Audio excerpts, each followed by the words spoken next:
Hey, what's up, everybody? It's your boy Isaac. And this is your boy Bryce. And we, of course, are brothers on tennis. And folks, we have had a wonderful, wonderful, wonderful Masters series in Cincinnati. We were on the grounds. Bryce and I were just having a lot of fun. And boy, Bryce, did the tennis not live up to the hype? Come on. This was and I'm not just saying this because we were in Cincinnati, where I was raised, where you and I first met. Um, when I look at the whole tournament, everything we did, everybody we met, the quality of the matches, this is one of the best tournaments I think I've been to in a very, very long time.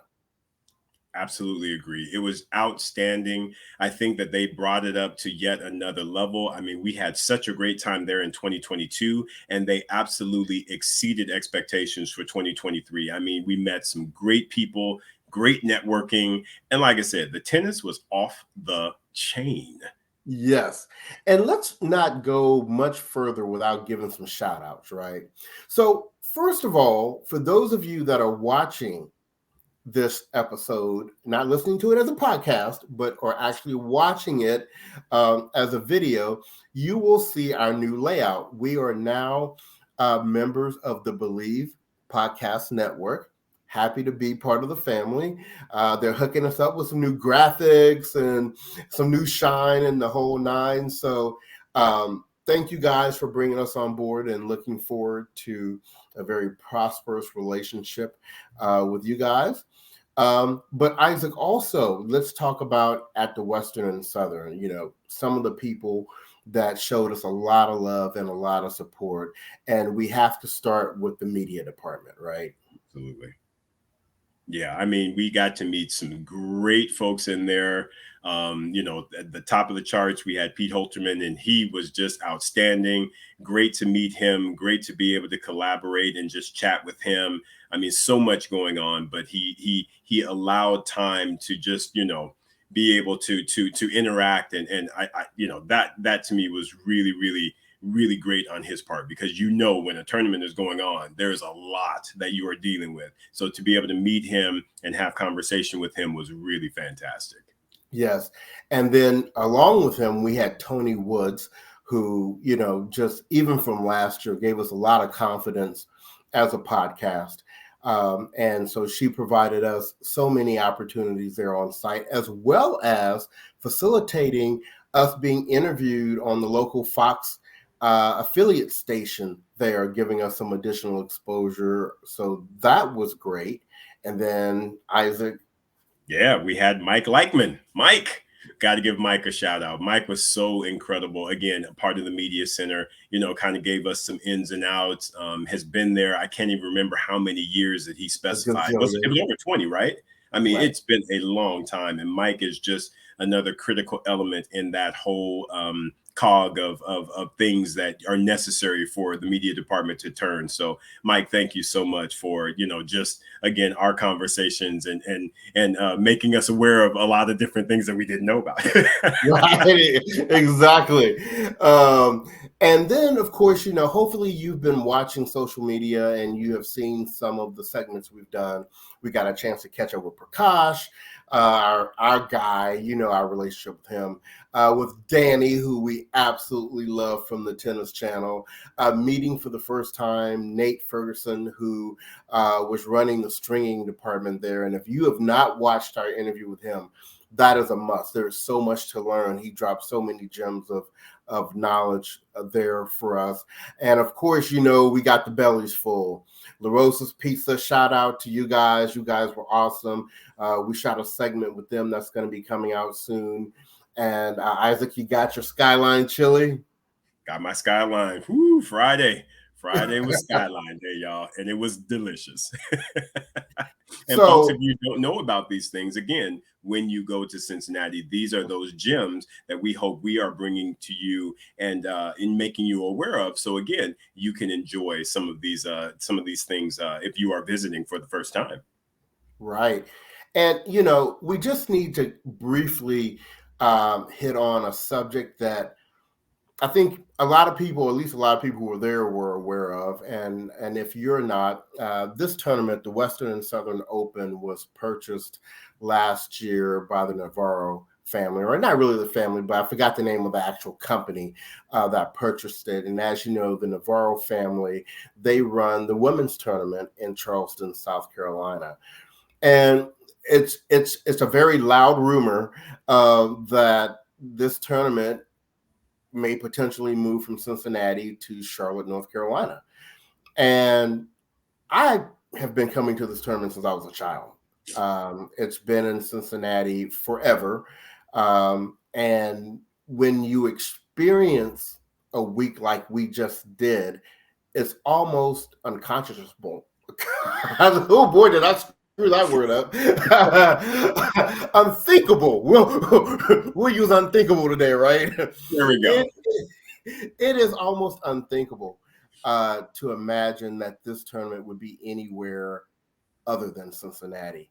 So I know Isaac shares the same thought that I do, that we hope whatever negotiations need to happen, whatever dollars need to be contributed, that they do in the favor of keeping this tournament in Cincinnati. I'm sure Charlotte would love to get it and probably would do a very good job with it. But there's a history here that needs to be maintained. Isaac, I don't know if you have additional words. I mean, that's just the perfect wording. And it's the history. I mean, that tournament has been there, since the late 80s, if not before. There's just so much, so many great things about Cincinnati, about them hosting the event. Just the pride that they have for the Western and Southern Open. It like I said, you felt that when you were on the grounds. People took pride in what they were doing, all the volunteers, everyone associated with the tournament. So again, understanding that business is business, things will happen. But again, like you said, unthinkable is a great word, because the experience we had, it would be unthinkable to see it move, because it was such a success, at least in our eyes. Absolutely, absolutely. So anyway, we've said our piece, but let's get to the tennis, and we absolutely have to start with Sisters on Tennis. Come on now. If you know what I mean. Isaac, get us started. Well, I mean, let's just jump right into the doubles final. We had Taylor Townsend partnering with Alicia Park, a just so happened to be partnership, because she typically plays with Leylah Fernandez. Something happened, they weren't able to play, and an hour before the draw, cutoff, she apparently contacted Alicia and said, "Hey, are you interested?" And Alicia was like, "Why not?" And lo and behold, not only do they make it through the draw, but they play a sensational final. It was incredible, folks. I mean, they were going at it. They were not trying to, they had no mercy. And I am all for that, because when you get in the final, it is about putting everything you got out there to lift that title. And they did exactly that. They played some outstanding tennis. It went to a 10-point tiebreaker, and they were able to get over the hump, Bryce. And I don't know about you, but I was extremely happy and ecstatic for those young ladies. Look, nobody expected them to win that title, and they played so well together. Now, look, I know y'all gonna get on me about this, but I love Leylah Fernandez like the next person, right?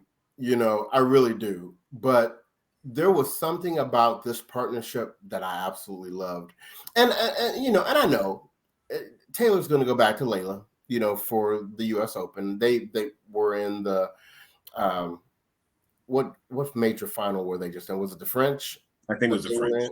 The French, so they're just coming off of that. I mean, they've been playing really well together, so there's no need for a change. But boy, I wish there was, because I think Alicia Parks brings a level of power and excitement and athleticism to that team that Leylah does not. Leylah's great. Leylah's very good, but I think that Taylor-Leylah combination, I think they fed really well off of each other.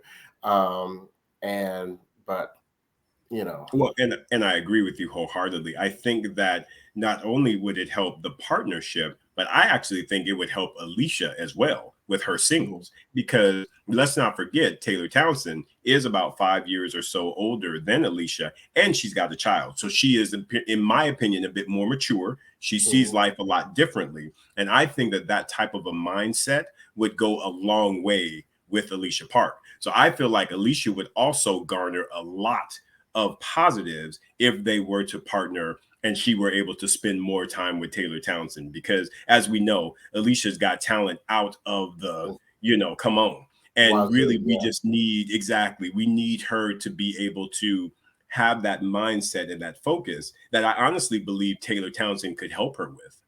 Right. So, Layla, we love you. Please don't take this as us hating on you at all. But shout out to Townsend and Parks. What an amazing win. And I hope we see more of this combination in the future. Yeah, if there are any off weeks where Taylor's not playing with Layla, I am hopeful that she will partner with Alicia, because to me, I do feel like there are a lot of positives that come out of that. Absolutely. So let's move on to the singles. And I think we can probably start at the quarterfinals. Yes. Because it got real kind of funky in the quarterfinals. Yes, it did. We had Swiatek took out Vondrousova, who Wimbledon champion. So that was great. Muchova got a retirement over Buskova. So that was good. Sabalenka, her and Jabeur, they keep meeting up, and she got Big Sab got the victory this time. That's right. And then for the fourth quarterfinal, we had a little black on black crime. We had Coco Gauff over Paolini.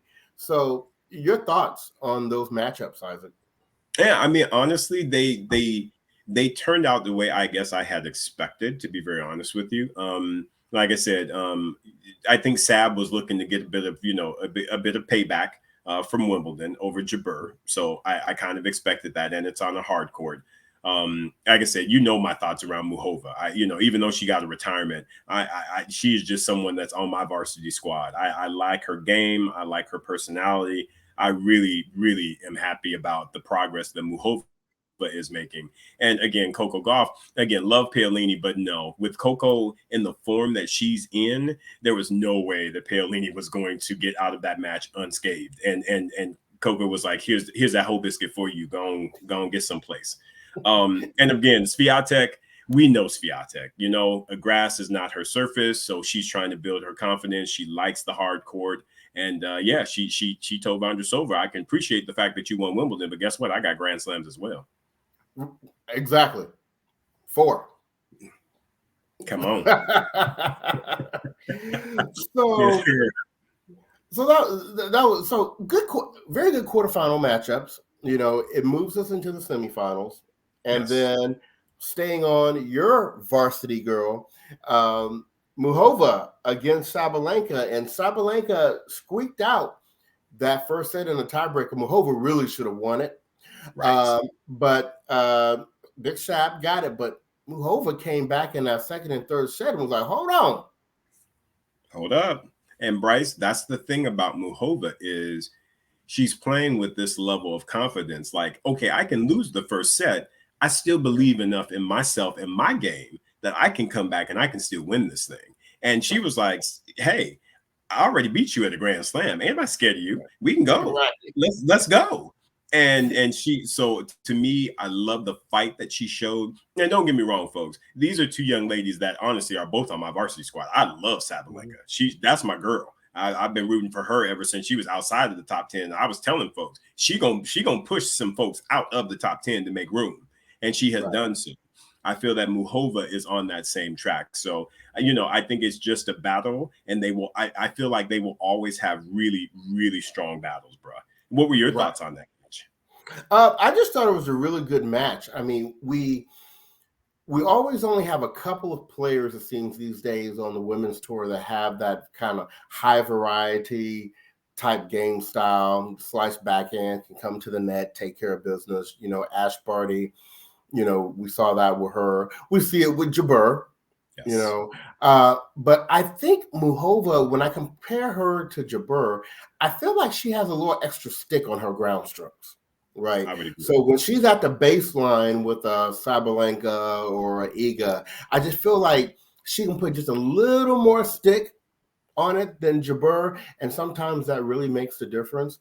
So shout out to, because she's been out injured for a little bit again. Uh, Yes. so shout out to her coming back and making it to the finals of a 1,000 level tournament. But that wasn't the match of the day. That wasn't the Uh, match.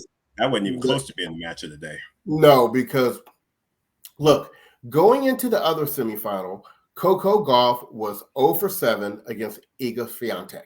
She had not even won a set against her. But let me tell you what had people kind of hyped. Ever since Wimbledon, when Coco took that first round loss and they brought Brad Gilbert into the camp, it feels like we've seen a different Coco Gauff. We've seen a more offensive Coco. We've seen a more confident Coco. And she won the title in DC, a 500 level. Then she lost in the quarterfinals in Montreal to the eventual winner and her doubles partner, Pegula. And it just felt like this time might potentially be a little different.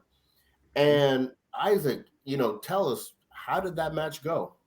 I mean, it was crazy, Bryce. I mean, just the fact that again, going into something with an 0 for 7 head to head, that's jarring. That's a lot. And we all know that, again, Coco's working on her forehand, and Swiatek, as the number one player in the world, she knows how to attack weaknesses. She is very Right. good at it. But the great thing that I saw when they last played was that Coco came out with a strategy. And even though she didn't win, she implemented her strategy extremely well. And I Right. feel like that is what allowed her to gain confidence to say, you know what? If I do a little bit more thinking, and again, we got Brad Gilbert in there winning ugly. I mean, Brad knows how to maximize potential. And I feel like having him in her ear allowed her to say, okay, let me work my way through this. And it was not an easy battle, Bryce. It was a 3-setter. She had to take that first set in the tiebreaker. She ended up losing the second set, and still to have the belief in herself to be able to stay in there and take that third set, because Swiatek ain't gonna give anybody anything. She took that third set. It to me is a defining moment for Coco Gauff in her career, in my opinion. I think that is the perfect way of describing it. It felt like a defining moment. And I tell you, after she got that victory, then my mind was kind of like, okay, you need to win this now. It's not good enough just to beat Swiatek. You got to take the title. You got to get your first 1,000 level tournament. And when that night when we ended up seeing that Alicia Parks and Taylor had won, I was like, no, this is a sister girl party right here. Come on, man. Sisters Right. on tennis, come on. Sisters on tennis, right? And so she had to win. But I was nervous because Muchova ain't no pushover. No, she is no You know? she is no pushover. But Coco was like, you know what? Ain't nobody scared of you. I got my sisters who done took that doubles title. We trying to make it sister, sister, sister. And Coco got up in that final. And Bryce, talk about impressive. Because again, Muchova gave a whole bunch of folk problems. I mean, she battled with Sakari. She battled with, Sabalenka. To get up in the final and get straight setted, Coco Three or was four. not Coco was not trying to play around, Bryce. She was She up was in there, not. like you said. She was like, no, it was not good enough for me to be Iga. And oh, by the way, do you know how long I've been waiting to beat Iga? Do you really think I'm not going to lose to you? You Sis, no. Sis, no. right. No. Got to hear with that. Exactly. And I tell you, this goes back to something I said either in our last episode or the episode before last. This US Open is the first major that I am truly officially counting Coco as a contender. to win the whole thing. Before, it's always been like, I want her to go really deep. I don't think she's gonna win, but if she can get a semifinal or like she did at Roland Garros, the final, that's good. We're past different levels of a tournament now. Now it's about winning that final match, and I think she is. I heard, I can't remember if it was Lindsay Davenport. I think it was Lindsay Davenport who said she had a third in line to win behind Iga and Sabalenka. And I think that's where she belongs. And I think, she has a winning record over Sabalenka. Yep. And, now she has confidence against Iga. The only thing that scares me about her meeting Iga again, Iga is good on the payback. Yes, she is. Yeah, Iga don't lose to somebody too many times in a row. So right. Even if they start to balance each other out and you beat me this time, I beat you the next time, I'm a little nervous for this next time against Iga. Right. And a lot of it, Bryce, will depend on the draw, because I think that, again, if you have an Iga that has to meet up with a Muchova again, and then she has to battle, what I'm saying? If she has a Pegula, because Pegula is like, I got to win against you. Ain't nobody scared of you. So I feel like it will. A lot of that will depend on the draw. But I 100% agree with what you said, Bryce. I expect big things from Coco Gauff. I really do, because I think her mind is in the right place. I feel like she's got crazy confidence right now. And again, you got Brad Gilbert in there, and I forget the other gentleman's name, the new coach. I always forget his name, but again, he has provided some great stuff as well. And here's what I want to also point out, Bryce. How about the significance of the fact that Corey and Coco Gauff have stepped back, because we didn't see them. And see, this is what I'm talking about. They are doing what's best for their daughter. Correct. And they know that she is a champion. We need to bring in the right folks that are going to allow her to fully blossom. So if that ain't us, we're going to take that little step back. They ain't gone, but they took that little step back, and they allowed Brad, they allowed the new coach to come in, and look what we're seeing. Kudos to you, Corey and Candy Gauff. Kudos to you. Well, the Gauffs have admitted they have, they've approached her career reading the Richard Williams playbook. And this is exactly what the Williams family did too. They took a step back and allowed a David Witt to come in and a Patrick Mouratoglou to come in and to help take the daughters to the next level. And even before them, when you had your Rick Macy's and you had, these other people that were contributing to the development of the Williams sisters. So look, they have no better example than Mr. Richard Williams as to how to build a champion on out in these streets. Exactly. So shout out to you, Coco Gauff. You now have 1,000 level title, and you got a 500 level title. And I didn't even check to see what is her ranking now. What does she got? No, I don't know if that, I'm saying 3 is in 3 weeks. She was able to get a 500 and a 1,000 in a 3-week window. I don't know what her ranking is. I think she's 6. Yeah, I was about to say she probably is pushing up on the top 5. Yeah. So she's 6. And the thing that has me excited about that is, and I know this is a little bit down the road, but with her losing in the first round of Wimbledon, next year she will have an opportunity to rack up mad points. Yes, she will, based upon that result. Absolutely. So, Coco Gauff, Taylor Townsend, Alicia Parks, thank you for coming into Cincinnati and showing up and absolutely showing out. So, all right, now let's get to the men. Let's talk about the men. Transition. Here we go. So let's take it back to the quarterfinals like we did for the women. And Isaac, I'll cue you up here. The 4 matches we had there is we had Hubie Hurkacz against Popyrin. He took Popyrin out in straight sets. Alcaraz, who had been playing around all week with these 3-set matches, took out Max Purcell. Yay. Then we had Alexander Zverev, who took out Mannarino pretty easily, and we understood why. And then Djokovic with the bagel in the first set over Taylor Fritz, and then 6-4 in the second. That wrapped up our quarterfinals. So what did you think about those matches?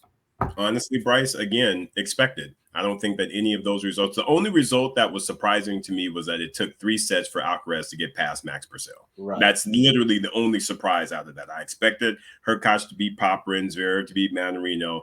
I did not expect Djokovic to give Taylor Fritz a bagel, but apparently Djokovic was like, okay, I need to make sure that you understand that I'm Novak Djokovic. So he put them things on him, and that's it. But overall, again, no major surprise. Well, Djokovic was like, well, I was able to beat you when I didn't have no ab muscles. And so now that I got a full set of ab muscles, you in trouble. You in real trouble. In trouble, yes. And he showed it. He showed him in that first set. My goodness. He sure did. So we moved to the semifinals. Yeah. And we have, Djokovic takes out Zverev in 2 tight sets, 7-6, 7-5. And then Alcaraz, because he's got this whole 3-set theme going on all tournament, lost the first set, took a whole biscuit actually from Hurkacz. Right. In the first set. And then came back and won 7-6, 6-3. Yeah. That to me was a match that, again, a lot tighter than expected, because anytime you go to a tiebreaker, it can go either direction.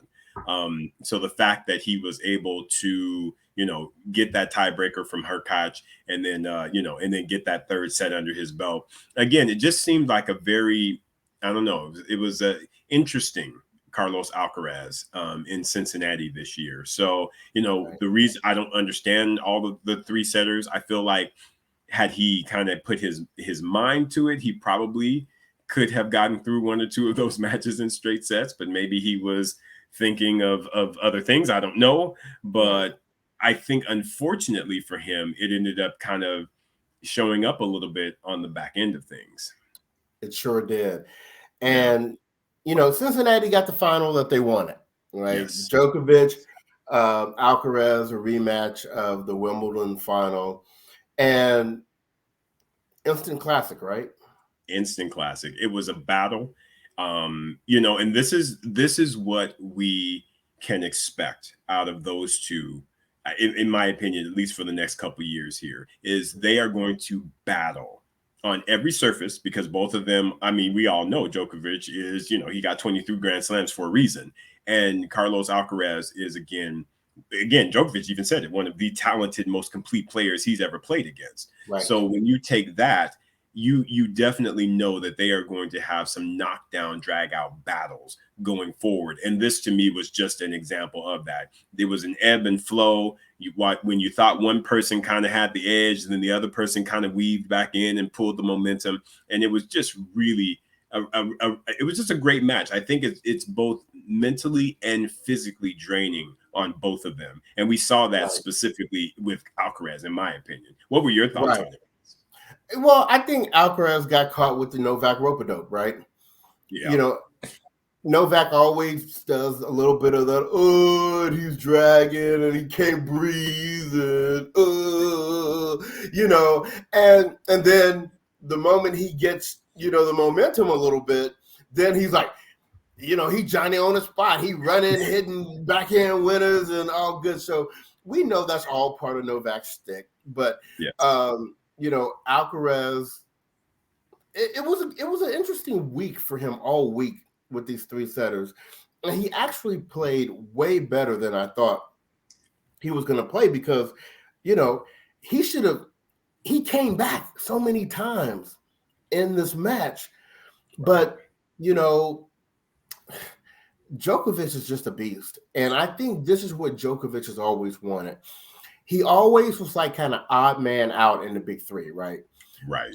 The love was always going to Roger or Rafa. And if anybody wanted to see a matchup between any of the big 3, they wanted to see it between Roger and Rafa. Right. Exactly. Now with Roger gone and Rafa, 1 foot out and 1 foot on a banana peel, he now can maybe have that one-on-one rivalry at the end of his career with an Alcaraz. Because I tell you what, right now, it looks like it's Alcaraz and Novak and then the rest of the ATP tour. I agree with you. Wholeheartedly agree with you. I just don't think that right now. I mean, Sinner, great player. I still feel like he's got a little bit more development to and I feel like he can because again, he's got a great coaching team, and so I think he will continue to make progress to kind of infiltrate that top two, if you will. Rune, same thing. I feel like he's got the potential. It's going to take him a little bit longer, in my opinion, than Sinner to really get to that level where he can consistently play and battle against Alcaraz and Djokovic. But honestly, Bryce, it's like you just said, those two, they are the top two in men's tennis. And it would be shocking to me if for the next at least 2 to 3 Grand Slams, we did not see them battling for the title. Right. And I'll be honest, I'm a little disappointed right now that because I thought Medvedev was going to be more in that mix. And he's been taking a few L's lately that it's like, So I still say he's in the mix for this US Open. I mean, you gotta, but like once again, what you said, it depends on what the draw is going to look like. And I pray that Medvedev ends up on Djokovic's side of the draw because I want Djokovic to have to go through Medvedev and Alcaraz. Yeah. Well, I tell you what, it's kind of like you said, who Medvedev doesn't want to see is apparently Sasha Zverev, because apparently he done got some hints from Carlos Alcaraz. Carlos was like, hey. Exactly. And maybe that'll motivate Medvedev. People, they sharing cheat codes behind your back. Right? Come on, man. Oh my goodness. But yeah, shout out to that final. That was an amazing final. And once again, everything that this tournament produced this year, y'all who make the money decisions and the decisions on moving tournaments, stop. Leave it alone. It's good. Where it's at. Let it be. Let it breathe. Let it do what it's going to do. All right. Yeah, I 100% agree, Bryce. Like I said, that tournament and those results were incredible. I don't think that the fans could have asked for better results across the board and better matches. I mean, again, the Western and Southern, they did an incredible job with this year's tournament. So again, hopefully the powers that be will be looking at those types of results and factoring that into the decision-making process. Absolutely.